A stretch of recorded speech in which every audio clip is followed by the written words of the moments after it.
Assalamualaikum warahmatullahi wabarakatuh. Di sini saya akan mempresentasikan materi tujuan pendidikan. Terlebih dahulu, di sini saya akan memperkenalkan anggota kelompok 1 yaitu Dwi Nur Zahra, Ifatun Nafisah, Mustashfal Kiram, dan Ulfa Trihandayani. Kepada pemateri, kami persilahkan. Ani Bani Abbas radhiyallahu anhu qala Rasulullah sallallahu alaihi wasallam may yuridillahu bihi khaira yufaqihu fid din wa innamal ilmu bitta'allumi rawahul Bukhari.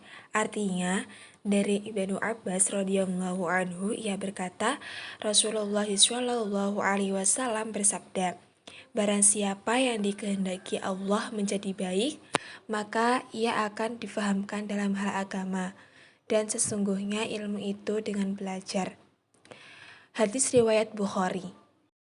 Qala Nabiyyu sallallahu alaihi wasallam, kun aliman au muta'aliman au mustami'an au muhibban wala takun khamisan fatahlik.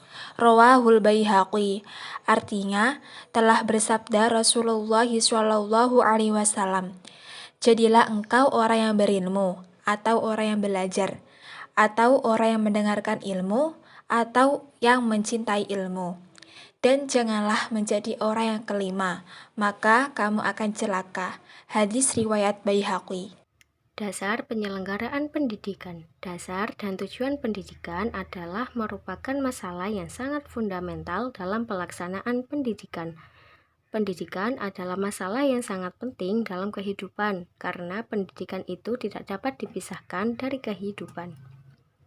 Dalam hadis, may yuridillahu bihi khaira yufaqihu fiddin.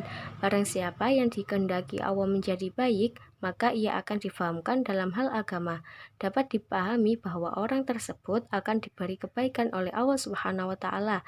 Kebaikan secara sosial, mental, spiritual menjadi kunci Allah bagi kebaikan seseorang. Dengan kata lain, jika ingin memperoleh kebaikan apapun di dunia dan akhirat, jangan jauh-jauh dari agama. Tujuan pendidikan. Tujuan merupakan suatu suasana ideal yang ingin diwujudkan. Secara umum, pendidikan dapat diartikan sebagai suatu metode untuk mengembangkan keterampilan, kebiasaan, dan sikap yang diharapkan dapat seseorang menjadi baik. Menurut Dr. Zakiyah Derajat, tujuan pendidikan Islam secara keseluruhan yaitu pribadi seorang yang menjadi insan kamil, yang artinya manusia utuh rohani maupun jasmani dapat hidup dan berkembang secara wajar dan normal karena tawakalnya kepada Allah Subhanahu wa taala. Jadi, tujuan pendidikan ialah suatu faktor yang sangat penting dalam pendidikan karena tujuan merupakan arah yang ingin dicapai dalam pendidikan.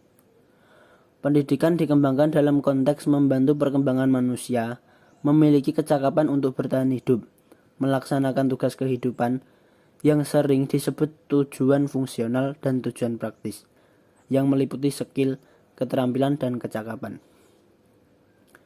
Hadis kun aliman, yang mempunyai arti jadilah ahli ilmu, memerintahkan untuk memilih jalan ilmu, pencari ilmu, menjadi pendengar dan pecinta ilmu, dan dilarang menjadi orang kelima karena akan menjadi penyebab kehancuran. Hadis tersebut mengajak kita untuk menjadi orang yang berilmu, atau orang yang mencari ilmu, atau pendengar ilmu, atau pecinta ilmu. Hakikat tujuan pendidikan yakni memiliki ilmu, bukan tujuan lain.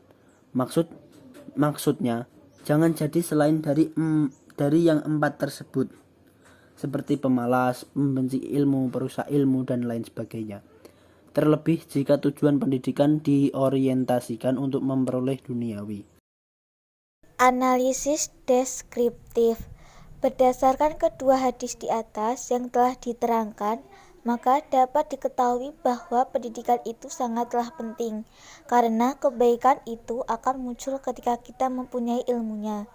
Seseorang akan menjadi baik jika paham dalam hal agama, dan untuk memperolehnya dengan cara belajar baik dalam beberapa cara, bisa melalui lembaga formal ataupun non-formal. Dalam hal inilah dasar penyelenggaraan pendidikan menjadi sangat penting, karena sangat mempengaruhi apa yang akan kita lakukan. Tujuan pendidikan juga sangatlah berorientasi pada dua aspek, tidak hanya duniawi saja, tetapi di kehidupan selanjutnya, yaitu akhirat. Dasar pendidikan di Indonesia erat kaitannya dengan dasar pendidikan nasional yang menjadi landasan terlaksananya pendidikan bagi bangsa Indonesia. Karena pendidikan agama Islam merupakan bagian yang ikut berperan dalam tercapainya tujuan pendidikan nasional. Tujuan pendidikan nasional juga tercantum pada Undang-Undang Sistem Pendidikan Nasional, yaitu Undang-Undang Nomor 20 Tahun 2003 yang berbunyi, pendidikan nasional bertujuan untuk berkembangnya potensi peserta didik agar menjadi manusia yang beriman dan bertakwa kepada Tuhan Yang Maha Esa, berakhlak mulia, sehat, berilmu, cakap, kreatif, mandiri, dan menjadi warga negara yang demokratis serta tanggung jawab. Sekian, terima kasih presentasi dari kelompok pertama. Kurang lebihnya mohon maaf. Wassalamualaikum warahmatullahi wabarakatuh.